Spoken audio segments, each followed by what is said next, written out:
بسم اللہ الرحمن الرحیم۔ السلام علیکم۔ آج کی ویڈیو بہت ہی اہم ویڈیو ہے کیونکہ آج کی اس ویڈیو میں ہم آپ کو نبی کریم صلی اللہ علیہ وآلہ وسلم کی عادات مبارکہ کے بارے میں بتانے جا رہے ہیں۔ آپ کو بتائیں گے کہ نبی کریم صلی اللہ علیہ وآلہ وسلم کی روزمرہ کی زندگی میں کیا مبارک عادات تھیں۔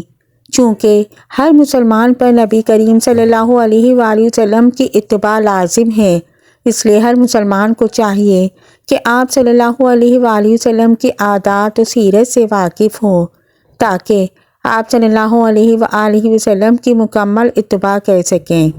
ویڈیو کو عمل کی نیت سے آخر تک ضرور دیکھیے گا، آپ کو بہت فائدہ ہوگا۔ ناظرین، مختلف روایات متفق ہیں کہ رسول اللہ صلی اللہ علیہ وآلہ وسلم جسم و لباس کی طہارت و صفائی کا بے حد خیال رکھتے تھے۔ کبھی کبھار آپ صلی اللہ علیہ وآلہ وسلم بال بھی بڑھا لیتے تھے، مگر بالوں کو نہایت صاف ستھرا اور کنگھی سے سنوار کر رکھتے تھے۔ آپ صلی اللہ علیہ وآلہ وسلم تیز تیز چلتے تھے، حتیٰ کہ ان کے صحابہ کرام کو ان کے ساتھ قدم ملانے میں دقت پیش آتی تھی، مگر وہ گفتگو نہایت آہستہ آہستہ کرتے تھے۔ ایک راوی کے مطابق نبی کریم صلی اللہ علیہ وآلہ وسلم اتنا ٹھہر ٹھہر کر بولتے تھے کہ ان کے ہر لفظ کا ایک ایک حرف بآسانی گنا جا سکتا تھا۔ چونکہ رسول اللہ صلی اللہ علیہ وآلہ وسلم کے منہ سے نکلنے والا ہر لفظ قانون تھا، لہٰذا وہ چاہتے تھے کہ وہ جو کچھ کہیں سننے والے اسے اچھی طرح سمجھ لیں۔ نبی کریم صلی اللہ علیہ وآلہ وسلم سادہ و شائستہ زبان استعمال کرتے تھے، خواہ وہ کسی فرد سے گفتگو کر رہے ہوں یا مسلمانوں کی اجتماع سے خطاب کر رہے ہوں، ان کا طرز تکلم ہر طرح کے سے پاک ہوتا تھا۔ ناظرین، حضور صلی اللہ علیہ وآلہ وسلم نہایت سادگی سے زندگی بسر کرتے تھے۔ وہ اپنے جوتوں کی خود مرمت کرتے، اپنی بکریوں کا دودھ دوتے اور اس کام کے لیے اپنے خادم کو تکلیف دینا بھی گوارا نہ کرتے۔ ان کے ذاتی خادم حضرت انس کا کہنا ہے کہ میں نے 10 سال رسول اللہ صلی اللہ علیہ وآلہ وسلم کی خدمت اقدس میں گزارے، انہوں نے مجھ سے ایک بار بھی نہیں پوچھا کہ تم نے یہ کام کیوں نہیں کیا یا کیوں کیا ہے۔ وہ ہمیشہ مجھ سے نہایت شفقت فرماتے۔